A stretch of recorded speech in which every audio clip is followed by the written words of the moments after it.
আজকে আমি তোমাদের সঙ্গে ক্লাস 12-এর একটা অতি ইম্পর্টেন্ট কোশ্চেন শঙ্করাচার্যের ব্রহ্ম নিয়ে আলোচনা করব। দেখো, আমরা ব্রহ্মকে কিভাবে জানতে পারবো বা ব্রহ্মকে জেনে আমাদের কি লাভ হবে, সেটাই শঙ্করাচার্য আমাদের সামনে তুলে ধরেছেন। তিনি বলেছেন যে ব্রহ্মর জ্ঞানই হচ্ছে সত্য, ব্রহ্ম অনন্ত এবং জ্ঞানের ভাণ্ডার। ব্রহ্মের ওপরে কোনো সত্য নেই, ব্রহ্মের আদি নেই বা অন্ত নেই। আমরা বলতে পারি না যে ব্রহ্ম কখন সৃষ্টি হয়েছে বা কখন শেষ হবে। ব্রহ্ম অনাদি এবং অনন্ত। ব্রহ্মকে কিভাবে আমরা জানতে পারবো? আমাদের জানতে গেলে বলতে হবে যে অহং ব্রহ্মাণি, আমি ব্রহ্ম। যখন এই উপলব্ধি আসবে তখনই আমরা কিন্তু ব্রহ্মকে উপলব্ধি করতে পারবো। তাছাড়া কিন্তু ব্রহ্মকে উপলব্ধি করা সম্ভব নয়। এবার তোমাদের মনে হতে পারে যে ব্রহ্মকে জেনে আমাদের কি হবে।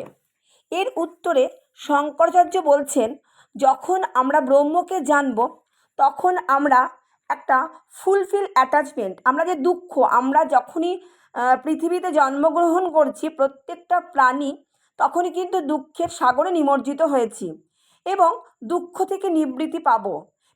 যখন ব্রহ্মজ্ঞান আমাদের লাভ হবে তখন আমরা পাবো সীমাহীন আনন্দ।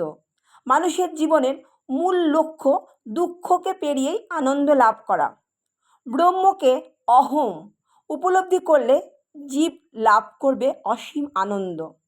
যদি আমি একটা উদাহরণ দিয়ে তোমাদের বলি, যদি মনে করো তোমার একটা আইফোন কেনার ভীষণ ইচ্ছা এবং তুমি আইফোনটা কিনলে সেই মুহূর্তে তুমি কিন্তু ভীষণ আনন্দিত হলে, কিন্তু এই আনন্দটা ক্ষণিকের।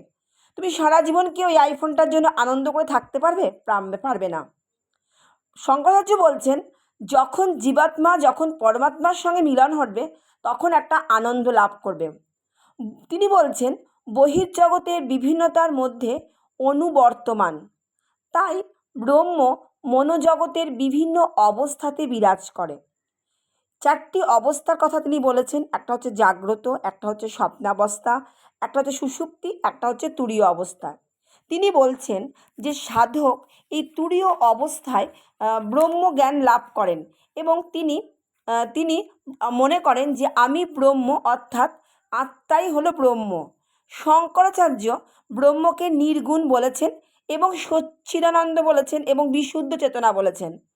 ব্রহ্ম নিরাকার, ব্রহ্মের কোনো আকার নেই, ব্রহ্ম নির্গুণ এবং ব্রহ্ম সীমাহীন, তাকে কখনোই সীমার দ্বারা সীমাহিত করা হয় না, তারপর গুণ আরোপ করা যায় না। শঙ্করাচার্য ব্রহ্ম সচ্চিদানন্দ, সৎ, চিৎ এবং আনন্দ স্বরূপ, কোনো আরোপিত গুণ নয়, বায়ুশূন্য। ব্রহ্ম হলো ফুল কনসাসনেস এবং যখন কোনো ব্যক্তি ব্রহ্মজ্ঞান লাভ করবে তখন সে জীবনের চরম আনন্দ লাভ করবে।